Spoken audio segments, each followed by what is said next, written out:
Karate கலையில் பஞ்சு தாக்குதல் எப்படிங்கிறத பாருங்க. ஓகேங்களா? அதை பற்றி இந்த கிளாஸில் பார்ப்போம். பஞ்சு அப்படின்றது ஸ்ட்ரைட் பஞ்ச். ஒரு கை வந்து முன்னால் வர போது ஒரு கை பின்னால் போகணுங்க. ஏன்னா இப்படி முன்னால் போது பின்னால் போகணும். டபுள் பண்ணணும்.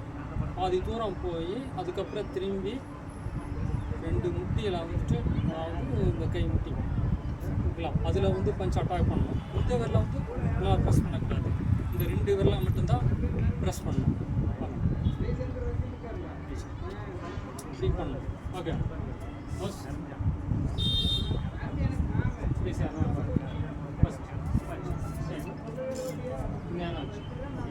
ஒரு கை முன்னால் போகும்போது ஒரு கை பின்னால் போகும்.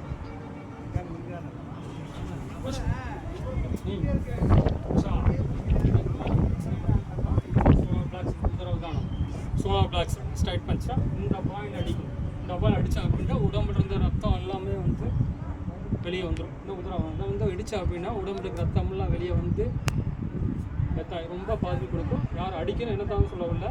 இந்த பஞ்சு வந்து இந்த இடத்துல தான் போகணும், இந்த இடத்துல தான் அடிக்கணும் அப்படிங்கிற பற்றி செய்கிறோம். அந்த தெரிஞ்சு ப்ராக்டிஸ் பண்ணுறது. ஓகேங்க.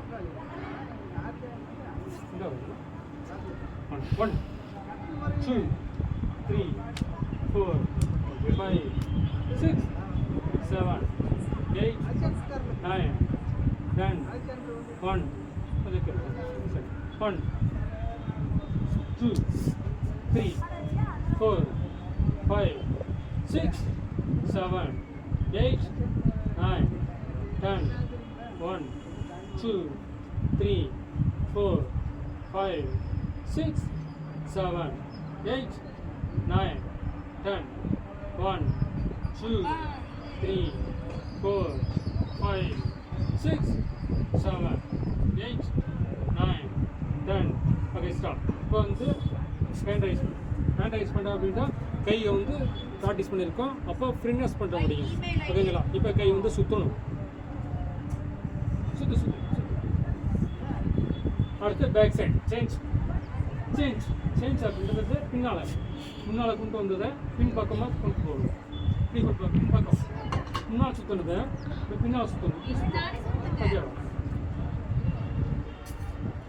Okay stop. நெக்ஸ்ட் அடுத்து இப்போ டபுள் பஞ்ச். ஒரே சவுண்டில் கவுண்டிங்கில் டபுள் பஞ்ச் பண்ணணும். ஓகேங்களா? அதே ஸ்ட்ரைட் பஞ்ச் தான். Double attack. ஒரு கவுண்டிங்காக பண்ணுற போது ஒரு கவுண்டிங்கிற போது 2 பஞ்ச் பண்ணணும். ஓகேவா? அதே பாயிண்ட் தான் கரெக்டாக வரும். Okay stop.